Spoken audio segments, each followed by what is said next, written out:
एक और हौलनाक चीज़ नज़र आती है लाहौर की बॉलिंग में, वो ये नज़र आती है कि सवाए शाहीन और हारिस के किसी के भी 4 ओवर्स पूरे नहीं हैं. So they were all indecisive all through out the game. What to do, what matchups to come up with. It didn't look like as if they had prepared it beforehand. देखिए मेरा ख्याल है वो ये expect नहीं कर रहे थे कि वो इतने कम रन्स में आउट हो जाएंगे और वहाँ से थोड़ा बॉलिंग का पैनिक शुरू हुआ. हारिस और शाहीन वाला डिसीजन बहुत अच्छा था बिकॉज जैसे सोहेल भाई ने बात की, you needed wickets up front. और इसीलिए मैं समझ रही थी कि जब आप साइम अयूब को आउट कर लेते हैं वहाँ पे आप आराम से आसिफ अफरीदी को भी ला सकते थे. आसिफ अफरीदी से नया बॉल ना कराने की 2 वजह. ऑब्वियसली एक तो ये आपको पिच से हेल्प हो रही थी, दूसरी तरफ लेफ्ट हैंड बैटर था तो मे बी इतना वो इफेक्टिव नहीं थे. तो वो आपका हो गया पॉइंट, आपने उनको जल्दी आउट कर लिया.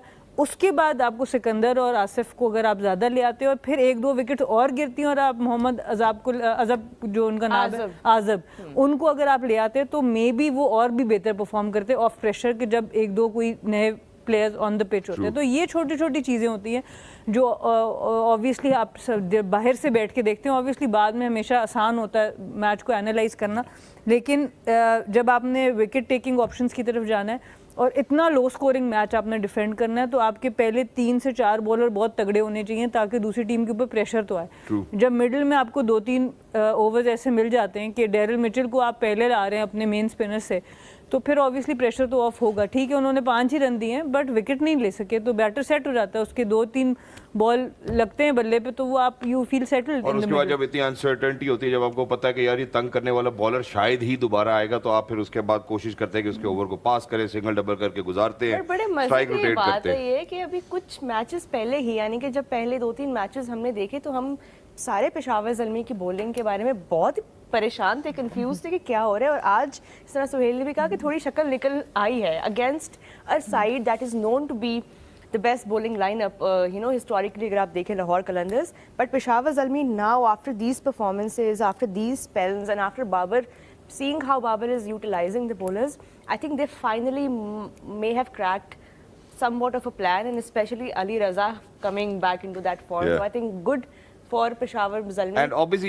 we need to talk about Alzarri Joseph today as well. And I think Sohail bhai and Sana should actually explain what did Alzarri Joseph did different. Was it the pitch itself, जिस पे थोड़ा सा grass था, it was giving you all of what you actually needed, or was Alzarri Joseph different today?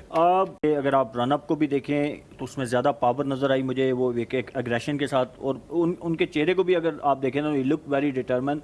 और then second thing के उनके जो आपने पिच की बात की वो भी काफ़ी हेल्पफुल थी. वो बैक ऑफ लेंथ मार के करने वाले बॉलर हैं, तो आज वहाँ से आपको पेस नज़र आई पिच में. आपने देखा 2-3 जो उन्होंने आउट भी किए. Abdullah specially he was late on his pull shot, क्योंकि वो पिच में जो बाउंस और पेस था उसकी वजह से. दैन फ़खर को जो उनका इन स्विंग हुआ वो तो मैं खैर आगे हमने बात की कि it wasn't a smart choice of shot जो उन्होंने पिक की कि against Azari with ball coming in cover की तरफ मारना वाज डिफ़िकल्ट.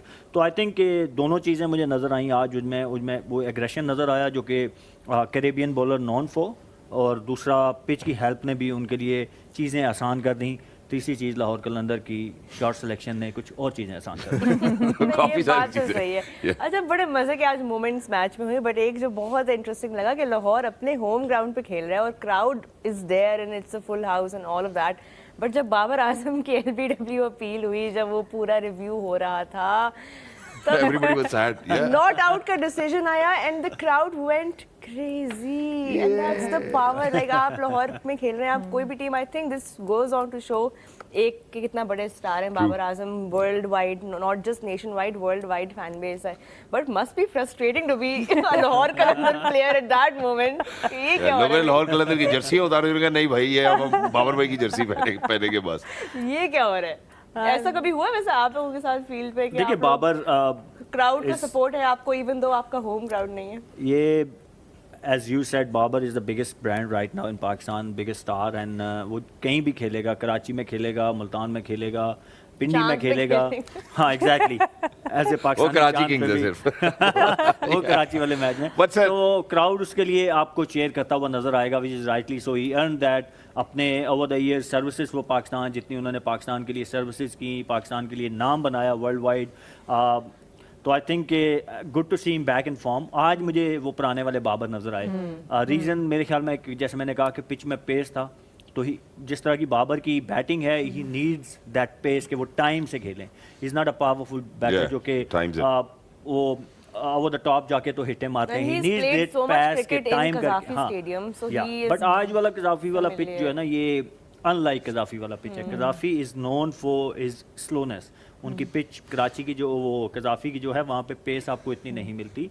तो आज I don't know, maybe थोड़ा मॉइस्चर छोड़ा गया था या not the Yeah. Par score जो कज़ाफ़ी में हम नॉर्मली देख रहे होते हाँ, हैं. बट इससे वो तो जो पिछला 50 किया ना बाबर ने, जो 40 और रन उन्होंने किए थे, दैट वाज नॉट 46, बाबर का yeah. अपना वो जो बाबर का एक वो है ना. आज उनकी ड्राइव भी लग रही थी. आप स्पिनर पे भी उन्होंने ड्राइव अगर आप मुझे इजाजत दें तो मैं सर, आपको बताऊं इजाज़त, कि जो इजाज़त. पेस आ रही थी ना बॉस, जैसे अभी आपने कहा शॉर्ट ऑफ लेंथ भी कराते अलजारी एंड व्हाट नॉट, तो जिस पेस के साथ गेंद आ रही थी बाबर को बड़ी ईज हो रही थी स्ट्रोक्स लगाने में, जिस तरह से जैस कैश के साथ आपको ईज होती है चलान जमा करवाने में. शहनाज, गॉट आपने कल भी चलान की बात की, Yeah. आज भी आप इतने चलान आपके क्यों होते हैं? यार आप अनफॉर्चुनेट safely drive नहीं है. करते? अच्छा, और आपको पता है कि मेरे ज्यादा चलान ओवर स्पीडिंग इन चीजों पे नहीं होते, सिर्फ कोई फैंसी Slow- नंबर प्लेट पे हो जाएगा, किसी की Tinted नंबर शीशे, प्लेट नहीं I होगी. think नहीं, आपके टिंटेड शीशे सारे- शीशे वाला मेरा कोई काम नहीं है. मुझे लगा स्लो गाड़ी चलाना. पे स्टिकर और वो नहीं, चीज़ें नहीं लगी। इस तरह का कुछ भी नहीं मुझे है. लगा स्लो चलाने, वो किचवे की चाल पे वो ट्रैफिक वाला रोक ले भाई, गाड़ी चला भी लेके.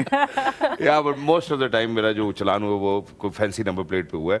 बट जैज कैश ने उसके लिए भी मुझे बड़ी ईज कर दी Ease है कर कि आप वहाँ खड़े खड़े चलान जस्ट जमा बिकॉज़ करें. ईज है इसका मतलब ये Yeah, नहीं कि आप रोज चलान करवा रहे हो. एग्जैक्टली. सो वी रियली बुरी नीड टू बी बात है. केयरफुल. अच्छा, अब मैं एक और बड़ा इंटरेस्टिंग सवाल करने लगा हूँ और वो सवाल ये है, और मैं आप दोनों से चाहता हूँ कि आप दोनों उसके ऊपर रोशनी डालें कि इंजमाम भाई और रमीज राजा पहली इनिंग्स के बाद पिच पे जाते हैं और रमीज भाई उनसे क्या I love that one of my favourite mid innings chat, so उनसे कैजुअल. पिच के बारे में पूछते हैं और इंजमाम भाई आगे से कहते हैं कि यार ये जितनी घास इस पिच पे है तो हमारे जमाने में तो प्लेयर्स खेलने से इनकार कर देते थे और कहते थे कि हम इंजर्ड हैं.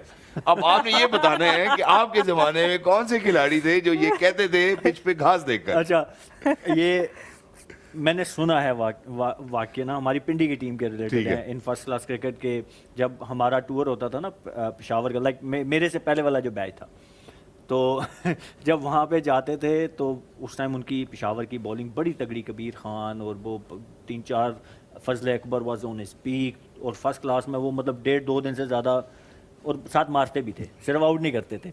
तो क्या होता था, हमारे ओपनर्स वॉशरूम में छुप जाते थे. कि आज नहीं. सीरियसली मैंने वाकयात सुने हैं कि वॉशरूम में छुप जाते थे और एंड पे किसी 1 डाउन या 2 डाउन वाले के नीचे को ऊपर बैटिंग के लिए भेजना पड़ता था. तो ये मैंने सुने यार हुए नहीं, हैं. ये सुने और हुए नेशनल टीम में ऐसा कब हुआ है? ये नहीं, बताना. नेशनल टीम में हमें इतनी घास वाली पिच कभी मिली नहीं. कहीं बाहर मिल गई होगी न्यूजीलैंड में, ऑस्ट्रेलिया में. उतने छुप नहीं सकते. उतने नहीं छुप सकते. उतने हल कोई नहीं है. उतने कोई हाल उधर नहीं. सिंगल लेके दूसरी तरफ. हाँ, आप बस सिंगल उधर नहीं यही लेना है. बस. उधर यही है. अच्छा, चलिए ये बता दें कितने प्लेयर्स ने जानबूझ के कभी ऐसे किया कि इस बॉलर को फेस ना करना पड़े तो मैं सिंगल लेके दूसरी तरफ निकल जाता हूँ. नहीं, होते हैं प्लेयर्स बड़े क्लेवर होते हैं बीच में, और ये तो मैंने देखे हुए हैं. फिर अगेन Pure batters मैं तो नाम बहुत नहीं clever लूंगा. होते हैं. हाँ, जो बैटर होते हैं वो करते हैं ऐसा. जो बैटर होते हैं. हाँ, वो फिर लेकिन वो स्मार्टनेस पे निकल जाती है. बट होता है, ऐसा भी हुआ है, टेल एंडर को आगे कर देते हैं Yeah. कि भाई तू खेल है. Sara, what about you? Any thoughts on this? हमारी टीम में भी अब नाम ऑब्वियसली मैं कभी भी ऐसे Yeah. किसी में किसी का नहीं लेती, पर एक प्लेयर, लास्ट नेम ले लें. हाँ नहीं, एक प्लेयर थी जिसका हमें थोड़ा सा शक पड़ना शुरू हुआ कि जब अच्छी टीम आती थी तो कोई दर्द ज़्यादा निकलने शुरू हो जाते थे. तो हमने ज़रा नोट करना शुरू किया, या पिच मुश्किल आए तो फिर भी दर्द निकल आता था.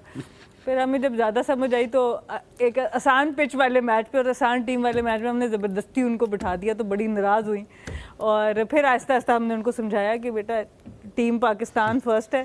तो फिर वो समझ गई थी. तो थोड़ा सा आपको एट टाइम्स लीवरेज भी देना पड़ता है, क्योंकि ऑब्वियसली आप समझ रहे होते हैं, बहुत डिफरेंट पर्सनैलिटीज़ होती हैं जिनसे आप डील कर रहे होते हैं, पर होता है ऐसे डर के, ज़्यादातर डर की वजह से लोग मैं ऐसे करते हैं. यही सुनना चाह रहा था, क्योंकि प्लेयर्स को चाहिए कि वो कॉन्फिडेंस के साथ खेलें, जैसे क्लियर मैन देता है आपको क्लियर स्कैल्प के साथ confidence. We going for a short break. Don't go anywhere. Will be right back. Ladies and gentleman, you watching the dugout exclusively on Tamasha and Myco. Stay tuned.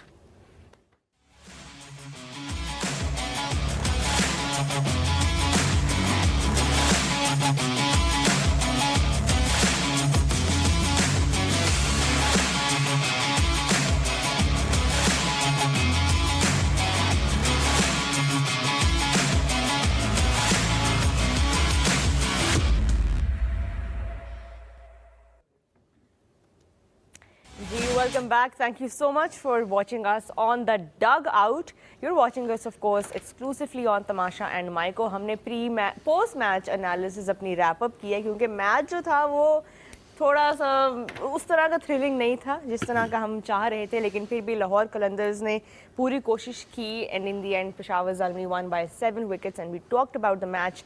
And now Shahzad कुछ लिख रहे हैं, कुछ मैं रोहा सोच आपसे रहे हैं, क्या एक सवाल आपसे भी पूछना चाहता हूं और वो मैं आपसे ये बात पूछना चाहता हूं कि जैसे अली रजा जो है एक यंग प्लेयर आते हैं हमारे पास ननकाना से, उनके Yeah. ऊपर काफ़ी इन्वेस्टमेंट हुई होगी जिसकी बदौलत वो यहाँ पर पहुंचे। आपको लगता है कि ऐसे सब यंग प्लेयर्स के ऊपर इन्वेस्टमेंट होनी चाहिए, फ्रेंचाइज को टेकअप करना चाहिए?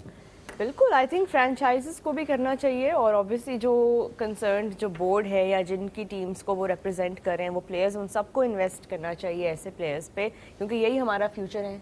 एग्जैक्टली और जहाँ पे आपने फ्यूचर की बात की है तो ऐसे फ्यूचर स्टार्स पे हमें लाजमन तौर पर जो है वो इन्वेस्टमेंट करनी चाहिए। ना सिर्फ ये आई थिंक हमें सलाम investment and takaful from jazz crash पर भी इन्वेस्टमेंट करनी चाहिए फॉर ऑल दी हलाल मुनाफा। Let's get it done. I think I am going to do it just now. What हलाल मुनाफा, but what are we doing now next?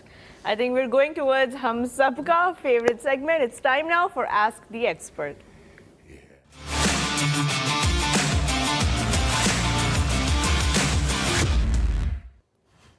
All right.